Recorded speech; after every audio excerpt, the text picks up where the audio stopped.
Turquía desarrolló su propia vacuna. Se llama Turcovac. ¿Qué tan efectiva es? Bienvenidos al especial coronavirus de DW. También en este programa, nuestra colega Julia Vergin nos explicará qué vacunas hay hasta ahora y cuáles son sus ventajas e inconvenientes. Pero primero nos preguntamos, ¿quiénes son los que se niegan a vacunarse? ¿Cuáles son sus motivos? Les presentamos a una alemana que entiende y asume el riesgo de morir por COVID-19 por su negativa a vacunarse. Sabine Schröder trabaja en su clínica de medicina alternativa, donde ofrece a sus pacientes tratamientos homeopáticos, una práctica que combina con su trabajo como enfermera de cuidados intensivos. Cuando comenzó la pandemia se presentó para trabajar en el ala para pacientes de COVID-19, una historia que llegó a la prensa local. Era una unidad de cuidados intensivos pequeña en la que la mitad de los pacientes presentaban una infección por coronavirus. Me pareció una experiencia muy intensa, ya que podía ver cómo los pacientes luchaban por respirar. Eso me afectó mucho. Sabe de primera mano que la COVID-19 ha costado muchas vidas, pero no quiere vacunarse contra ella, aunque se convierta en obligatorio para los trabajadores sanitarios en Alemania. En lugar de dejar que me inyecten una vacuna cuyos efectos no puedo predecir, prefiero arriesgarme a contraer la enfermedad. Claro que puede salir mal, pero prefiero arriesgarme a morir como yo elija. La parlamentaria y médica Paula Pieczota votó por la vacunación obligatoria, para proteger a los pacientes de ser contagiados por el personal de enfermería. Quienes trabajamos en el sector de sanidad no podemos poner en peligro a nuestros pacientes innecesariamente. La vacuna es extremadamente segura y debe ser obligatoria por el bien de los pacientes. Pese a las evidencias, Schröder cree en la medicina alternativa y no en las vacunas. Mientras que la mayoría de trabajadores sanitarios alemanes están vacunados, ella podría perder su empleo en la clínica en marzo. Si eso llegase a suceder y la clínica opinase que somos un peligro para los pacientes, lo que hasta ahora no es cierto, aceptaría no poder seguir trabajando allí. Pese a que dejaría de ganar varios cientos de euros al mes, no cambiará de idea. Está convencida de que no se vacunará. En Alemania, la vacuna de Novavax, basada en tecnología de subunidades de proteínas, se ofrecerá prioritariamente a los trabajadores sanitarios asistenciales. 2 años después del inicio de la pandemia, existen más de 20 vacunas en el mercado. ¿En qué se diferencian? Julia Vergin responde a esta pregunta. Seguro que han escuchado los términos vacuna de ARN mensajero, vacuna de vector viral y vacuna inactivada o muerta. También habrán escuchado hablar de la vacuna basada en proteínas, como la de Novavax. ¿Pero qué las distingue y cómo funcionan? ¿Y cuáles son sus ventajas y desventajas? ¿Cómo funcionan las vacunas basadas en proteínas? En las vacunas basadas en proteínas se inoculan las proteínas que están en la superficie del SARS-CoV-2, las llamadas proteínas de la espícula. Estas se mezclan con un adyuvante para que el organismo detecte las proteínas como patógenos y active la respuesta inmunitaria, producir anticuerpos contra la proteína de la espícula. Estos adyuvantes o potenciadores siempre están presentes en una vacuna muerta o inactiva, como la vacuna de Novavax. Se llaman vacunas inactivas porque el patógeno o las partes del patógeno que se inoculan no pueden replicarse. ¿Cuáles son las ventajas de las vacunas basadas en proteínas? Novavax puede ser una alternativa para quienes no quieran inocularse ni una vacuna de ARN mensajero ni una de vectores virales. ¿Cuáles son los inconvenientes de las vacunas basadas en proteínas? Lleva más tiempo fabricarlas y cuando una enfermedad contagiosa se extiende por el mundo, responder con celeridad es crucial. Las vacunas de AstraZeneca y Johnson & Johnson ofrecen una forma diferente de inmunización. ¿Cómo funcionan las vacunas de vectores virales? Estas vacunas emplean un virus inocuo para el ser humano para transportar la información genética de la proteína de la espícula. AstraZeneca y Johnson & Johnson emplean dos virus del resfriado diferentes. En ambos casos se trata de adenovirus. Estos introducen en las células humanas la información de las proteínas de la espícula y se desencadena la producción de anticuerpos por parte del sistema inmunitario. ¿Cuáles son las ventajas de las vacunas de vectores virales? Se pueden adaptar fácilmente y se pueden producir en grandes cantidades. Además, combinar las vacunas de vectores virales y de ARN mensajero ha dado muy buenos resultados en la producción de anticuerpos. ¿Cuáles son los inconvenientes de las vacunas de vectores virales? La respuesta inmunitaria del organismo puede dirigirse contra el vector viral en vez de contra las proteínas del coronavirus. Esto merma su eficacia. Además, en casos aislados se pueden producir trombos, sobre todo en personas jóvenes. Las vacunas de ARN mensajero se emplean por primera vez contra el SARS-CoV-2. En este caso, vuelve a ser el organismo el que produce las proteínas de la espícula. ¿Cómo funcionan las vacunas de ARN mensajero? La información genética de cómo se forma la proteína de la espícula se introduce en las células mediante ARN mensajero, que no se transporta a través de otro virus, sino que se recubre con sustancias lipídicas que garantizan que la molécula permanezca estable. El ARN mensajero llega a las células y les enseña a fabricar la proteína de la espícula. Esto produce una respuesta inmunitaria. ¿Cuáles son las ventajas de las vacunas de ARN mensajero? Una de sus ventajas principales es que se puede fabricar muy rápidamente en el laboratorio y que se puede adaptar. ¿Cuáles son los inconvenientes de las vacunas de ARN mensajero? Mucha gente sigue sin estar convencida de la seguridad y eficacia de este nuevo tipo de vacunas. Y sin embargo, esta tecnología resulta esperanzadora también para el tratamiento de enfermedades como el cáncer. En todo el mundo ya se han producido más de 10.000 millones de dosis de vacunas contra la COVID-19.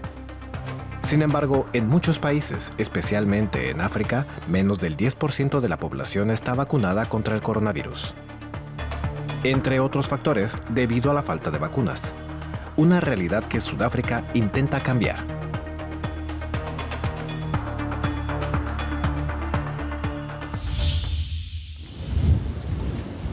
En este discreto edificio de una zona industrial de Ciudad del Cabo se encuentra el primer y único centro de producción de vacunas de África. Debido a la escasez en el continente, la OMS y la iniciativa COVAX han puesto en marcha la creación de una plataforma local para el intercambio de la tecnología necesaria. Este es un efecto positivo de la COVID. Ahora disponemos de una enorme financiación para Sudáfrica y para toda África en general.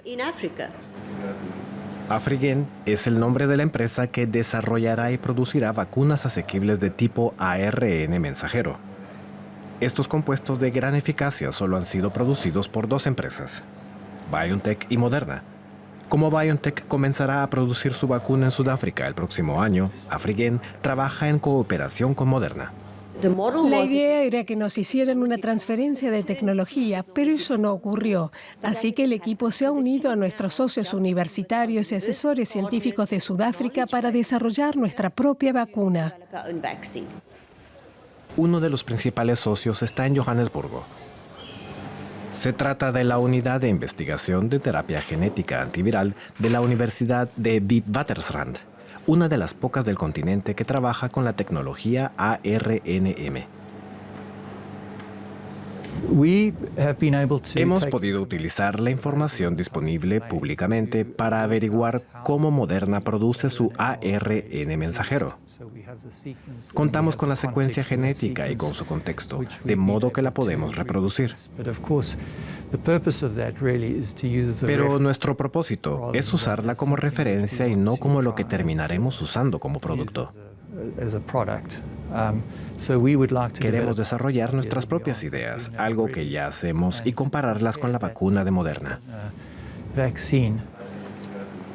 El equipo tiene la tarea de desarrollar una vacuna efectiva contra la variante Omicron. El profesor Abdullah Eli analiza la secuencia de casos de Omicron detectados por otros laboratorios.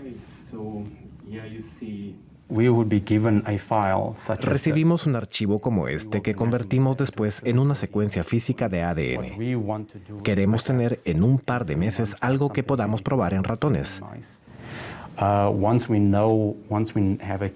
Tan pronto como encontremos un candidato adecuado, se lo entregaremos a Afrigen para que ellos puedan convertirlo en algo que se pueda producir a gran escala. Este proceso incluye estudios clínicos y puede durar años. Aunque esta investigación sobre la ARNM se centra en la COVID-19, se espera que los conocimientos desarrollados puedan emplearse en otras enfermedades tras la pandemia. En Ciudad del Cabo, Petro Terreblans aún espera que Moderna se sume al proyecto, lo que aceleraría su desarrollo. Moderna anunció renunciar a su patente mientras dure la pandemia, pero después no se podrá comercializar sin el consentimiento de la empresa.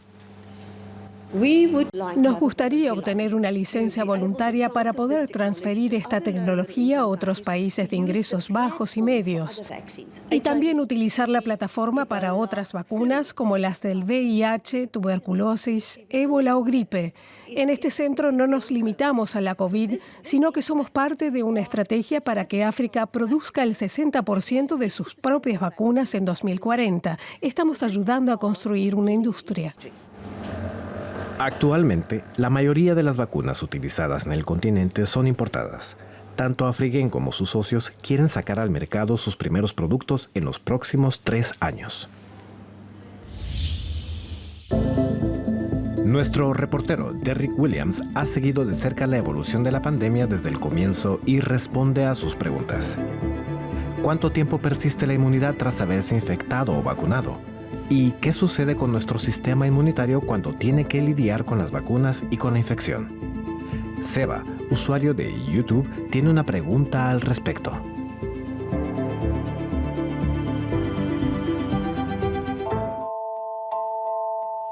¿Qué tan eficaz es la inmunidad híbrida? Bien, antes de nada, definamos lo que significa el término inmunidad híbrida. En la primavera boreal de 2021, un grupo de científicos informaron sobre un fenómeno curioso. Habían detectado que las personas que se habían infectado con el virus SARS-CoV-2 y que luego se habían vacunado parecían tener después una respuesta inmunitaria reforzada contra el virus, con niveles de anticuerpos extremadamente altos. Los investigadores la denominaron superinmunidad. A menudo se ha dicho que esta superinmunidad era la mejor protección y la más duradera contra la reinfección, al menos por un tiempo prolongado.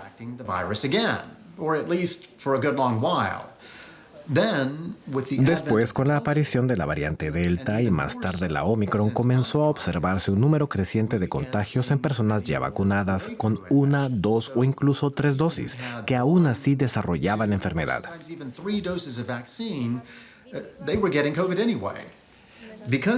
El término inmunidad híbrida suena un poco más neutro que superinmunidad. De ahí que ahora se suele emplear para referirse a la situación de alguien que se ha infectado con el virus y está vacunado, independientemente del orden en que esto ocurriese. Para indagar cuán efectiva es esta inmunidad híbrida, primero debemos dejar claro lo siguiente. La inmunidad es un factor individual.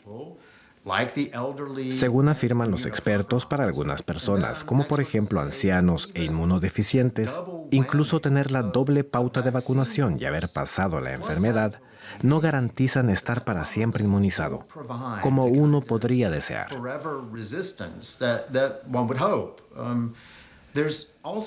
Además, está el problema de la aparición de nuevas variantes como Omicron y hasta qué punto la inmunidad que hayamos adquirido nos puede proteger contra ellas.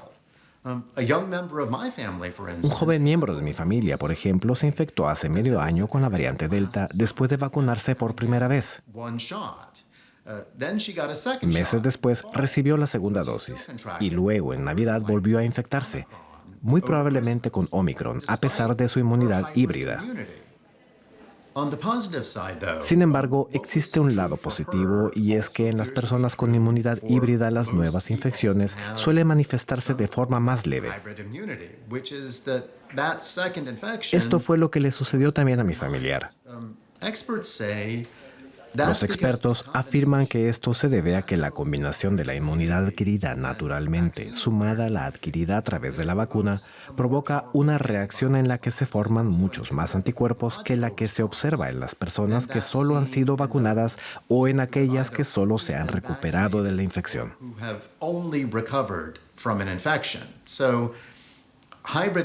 De modo que la inmunidad híbrida debería proteger a la mayoría de personas de una reinfección, al menos a corto plazo.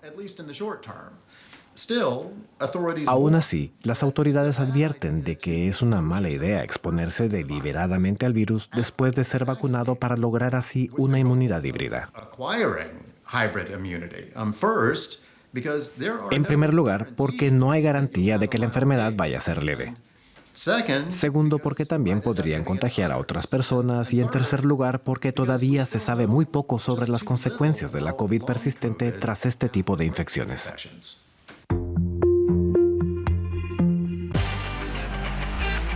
En todo el mundo se está trabajando en más de 300 vacunas según datos de la OMS. En Turquía se aprobó recientemente una vacuna desarrollada en el país, una vacuna inactivada que ya se utiliza como refuerzo.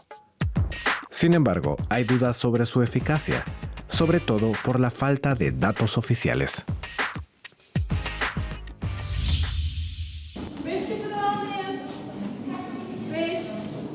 Hacen cola para un estreno mundial. En este hospital de Estambul inoculan con Turcovac desde principios de año. Es la primera vacuna COVID-19 desarrollada y producida en Turquía. Para mí, Turcovac es la vacuna más confiable porque viene de mi propio país. Ojalá hubieran sacado antes Turcovac. Me habría dado todas las dosis con ella. No me he vacunado con ninguna hasta hoy. He esperado a Turcovac porque confío más en nuestros científicos turcos que en los del extranjero. Para el presidente Recep Tayyip Erdogan, Turcovac es una expresión de la grandeza nacional. Dice que una vacuna propia pone a Turquía entre los países más innovadores y avanzados del mundo y también le da independencia del exterior. El gobierno celebra Turcovac como un gran éxito, pero ¿cuán efectiva es la vacuna? ¿Protege contra Omicron y otras posibles variantes del virus? Muchos profesionales médicos aquí en Turquía se muestran escépticos. Esin Senol, de la Asociación Médica Independiente del país, critica que apenas se han publicado datos sobre Turcovac. Por eso no ha podido recomendar hasta ahora la nueva vacuna. En su opinión, para el gobierno es más importante el éxito político que la precisión científica. No puedo evaluar la eficacia de esta vacuna porque no tenemos la información necesaria. Los resultados de los ensayos de fase 1 y 2 no se han publicado. Tampoco sabemos prácticamente nada de la fase 3. Mientras no conozcamos los detalles científicos, esto no es una vacuna, es un líquido cualquiera. Al igual que en muchos países, Omicron es la causa del rápido aumento de contagios en Turquía. La tasa de vacunación es relativamente alta. Alrededor del 85% de los adultos están inmunizados. Pero la incertidumbre sobre Turcovac provoca malestar. Todavía no sabemos casi nada de Turcovac, por eso creo que no es segura. Yo no me vacunaría con Turcovac. No se han publicado suficientes estudios científicos. Quiero que me refuercen con BioNTech más adelante. No confío en la vacuna turca. Tengo dudas. Nurettin Yildiz ha seguido de cerca el desarrollo de Turcovac. Dice que las preocupaciones son injustificadas y asegura que la vacuna turca es tan segura y eficaz como las demás. Tenemos nuestras estadísticas y nuestros estudios. Y no tenemos la menor duda sobre su eficacia. Estar vacunado es mejor que no estarlo. Y si Turcovac nos ayuda a convencer a los no vacunados, es un gran éxito para nosotros. Durante los próximos meses, se espera vacunar al mayor número posible de personas con Turcovac. El gobierno turco planea también enviar su vacuna a otros países para ayudar en la lucha contra el coronavirus.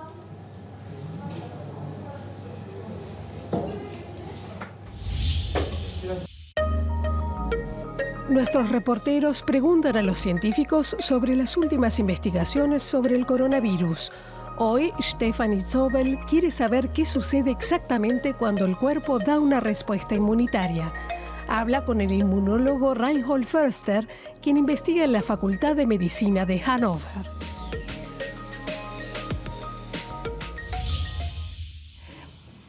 Profesor Reinhold Förster, gracias por dedicarnos este tiempo. Queremos hablar de la respuesta inmune. ¿Qué es y cómo se desarrolla con vacunas o tras una infección con el virus? ¿En qué se diferencia la respuesta inmunitaria después de la vacunación de la respuesta después de la infección? En una infección, el sistema inmunitario se ocupa de todo el virus.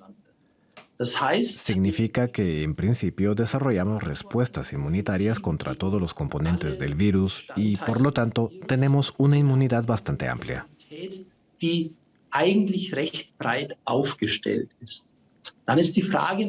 Entonces, la pregunta es, ¿contra qué se necesita una respuesta inmune? El último año y medio hemos estado muy ocupados induciendo respuestas contra esta proteína espiga. Y en eso se basan nuestras vacunas. Con las vacunas solo obtenemos una respuesta inmune contra esta proteína espiga relativamente grande, pero no contra los otros componentes del virus.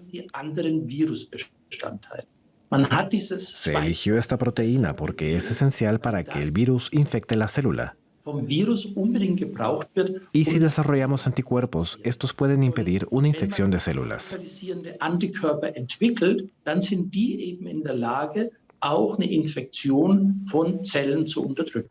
Ya ha dicho que una infección da como resultado una respuesta inmune más amplia y, por lo tanto, generalmente ofrece una mayor protección que las vacunas. ¿Hay diferencias individuales? Bueno, hay diferencias bastante grandes. Por un lado, la protección después de una infección es más amplia, pero no es tan eficaz. Y eso lo vemos en muchos estudios que se han ocupado de examinar la respuesta inmunitaria de los que se han recuperado y compararla con la respuesta inmunitaria de los que han sido vacunados. Y lo cierto es que aquellos que han sido vacunados 3 veces han desarrollado una respuesta inmunitaria general significativamente más alta contra al menos la segunda proteína que las personas que se han recuperado de la enfermedad. ¿Qué pasa con una combinación de diferentes formas de inmunización, es decir, la vacunación cruzada con diferentes sustancias activas o la combinación de una infección seguida de recuperación más vacunación? ¿Por qué esta llamada inmunidad híbrida se considera particularmente fuerte?